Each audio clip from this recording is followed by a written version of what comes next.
Bonjour et bienvenue à tous les fidèles de l'Église Néo-Apostolique Authentique. C'est Lydia Ndaya de la commission presse. Sachez que aujourd'hui s'est déroulé le tout premier service divin en faveur des défunts de l'Église Néo-Apostolique Authentique. Tenu ce dimanche 6 novembre avec 309 participants à l'espace Bikapi au sein de la foire internationale de Kinshasa dans la commune de Lemba par l'apôtre Christophe Kabongo Kantou. Encore une fois, comme vous le savez, c'est le tout premier service divin en faveur des défunts de l'Église Néo-Apostolique Authentique, juste après la désolidarisation de l'Église Néo-Apostolique Internationale. Veuillez suivre le temps fort de ce service divin. Au nom de Dieu, le Père, le Fils et le Saint-Esprit. Onkombo ensemble, Tata, Mwana, Pemolimo Mossante.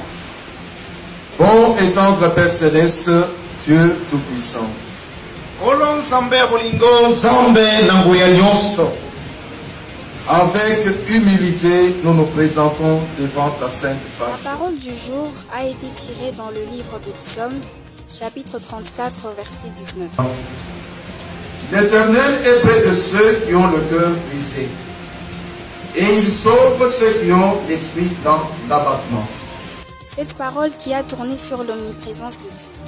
L'apôtre a renchéri pour exhorter les enfants de Dieu de croire que Dieu est omniprésent malgré les problèmes de la vie. Ils lui ont parlé. Le Seigneur a écouté leur cri de détresse. Et lorsqu'il s'est mis debout, c'était pour donner l'ordre à la tempête et aux vagues. Et ces éléments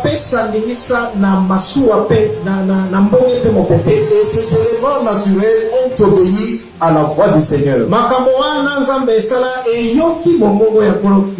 Et les disciples étaient en étonnement. Ils se sont dit à eux, qui est cette personne à qui le vent et les vagues obéissent? Et ils avaient oublié que le Seigneur Jésus, c'est lui-même le Dieu créateur. C'est lui qui avait créé le vent, c'est lui qui avait créé la mer. Et c'était normal que ces éléments lui obéissent. Ce Dieu-là, c'est notre Père Céleste. C'est celui en qui nous croyons. Nous devons nous adresser à lui en toutes circonstances. N'ayez pas peur, mes chers frères et sœurs. Lorsque nous allons traverser toutes ces périodes de difficultés, pensons que nous sommes fils de Dieu. L'apôtre a été assisté par deux intervenants, dont le premier développe en disant que seul Dieu a la capacité de délivrer ses âmes perdues. Et nous avons le devoir d'intercéder pour ces âmes à travers nos prières tout en étant sanctifiés. Et le deuxième intervenant a martelé sur le fait que toutes les âmes qui ont perdu l'espoir pendant cette période de turbulence et à travers la parole de notre apôtre peuvent retrouver cet espoir. Dieu est près de ceux qui ont le cœur brisé. Ici, l'homme de Dieu a fait référence également aux âmes de l'au-delà. En tant qu'enfant de Dieu, de croire à son omniprésence. Et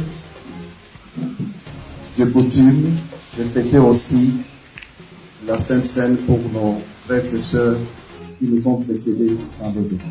ezali momesano ya kosangana na molemo santu na bandeko na biso bakenda na mboka ngambo.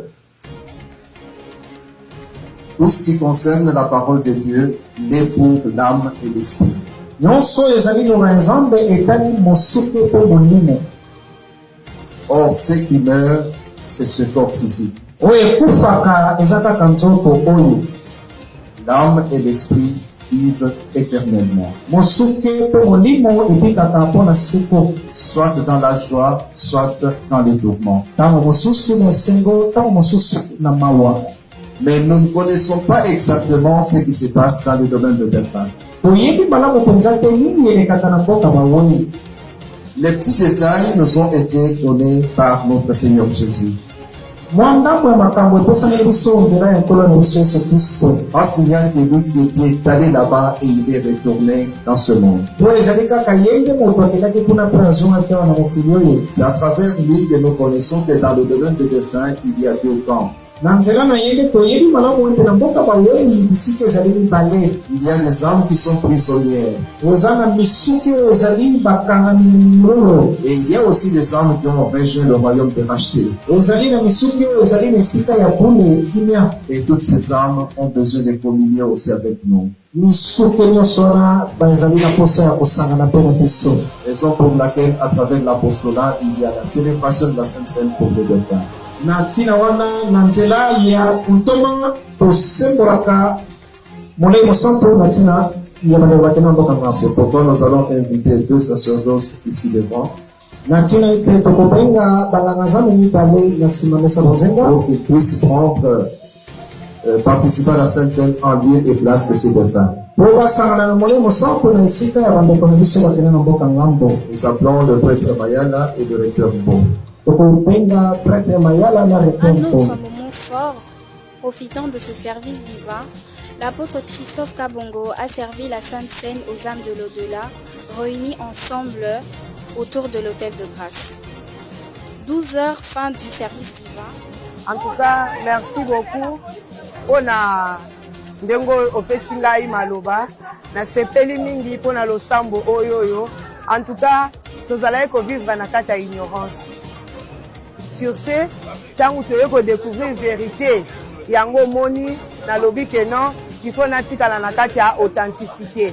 Mateya tobandaka kozwa ngo lokola biso tozwa bateme na 1991, le 31 mars 1991, epekisami makasi na kati ya kotangama na kati ya Bible ete mwasi akoki kotelema liboso ya mibali ebele te ateya bango, dimwe na ndako na ye, dimwe na kati ya famille na bango, akoka kosolola na bango na koepesa bango information.